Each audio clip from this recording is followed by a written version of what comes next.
Hi, I'm Kenny Flamer, and today we're going to talk about emotional intelligence. Social skills are important. They're needed in every facet of our life. Improving our emotional intelligence means improving our communication and our relationship skills. Now, communication can be expressed like an iceberg. And at the tip are words that people say. At its most positive, the words that people say are cordial. Now, on the surface are those nonverbal cues, and it most positively presents in healthy social interactions. Now, below the surface lies active listening, and it positively presents in sincerity. Now, deep at the bottom lies emotional intelligence, and that's where we're headed today, because trust is found in the deep. So here's our working definition of emotional intelligence, and a couple of points here. First is that emotional intelligence is a type of social intelligence. It's how we interact with each other. It's not a traditional type of intelligence. You're not going to read a book or listen to this talk and be emotionally intelligent. Okay, this is a journey through self-awareness, self-reflection, and practice. Now, second, it's about using our emotions to guide our decision-making. Doesn't mean blocking emotions out or refusing to listen to our emotions or the way we're feeling. It's about acknowledging our emotions and learning how to control our responses. Now, have you ever been at a restaurant when someone drops a plate of dishes, right? How do you react to the sound? What's your physical response? Some people like me, I get startled or scared.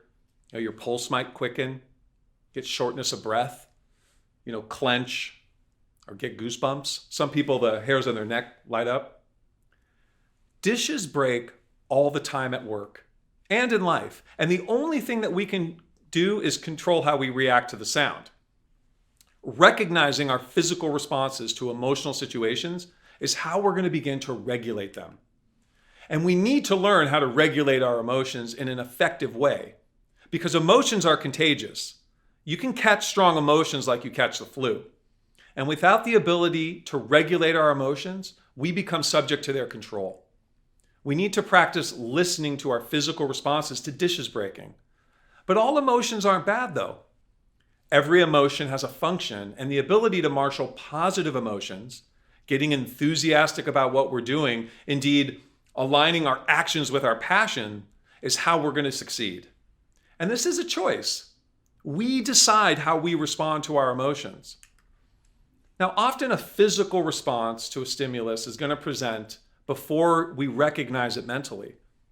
Being aware that this is happening, you can settle yourself. You can be calm like a pond and respond in a practiced way, avoiding instincts that will get you in trouble. Now, there are things that you can do when you notice a response taking hold. You can breathe slowly. You can get some air. I like to squeeze a finger when I'm in the dentist chair. You got to soothe, ask questions. Again, dishes are going to break all the time, and it's how we respond to the sound that's going to determine our success. So let's look at some stress-reducing activities. There's a lot on this list, and they're not going to work for everybody, but some of them will work for you. I like to read, listen to music. What works for you? If we can reduce the stress in our life, you'll be better equipped to handle emotionally charged situations, reduce the overall stress, and have more success. Now, we spoke about recognizing our emotions and owning our reactions.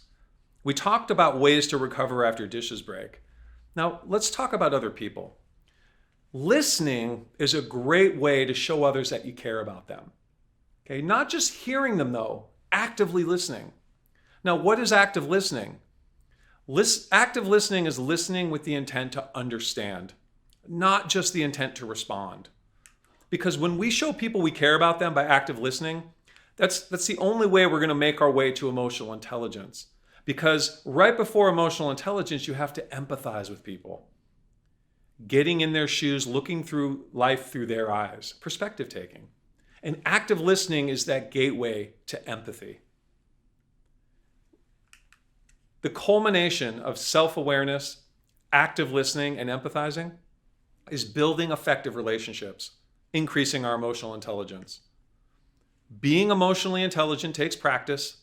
Okay, you're not going to get there overnight. You have to practice regulating your emotions. You have to practice active listening and empathizing, perspective taking. But if you can, over time, you are undoubtedly going to become a more emotionally intelligent person. Thank you.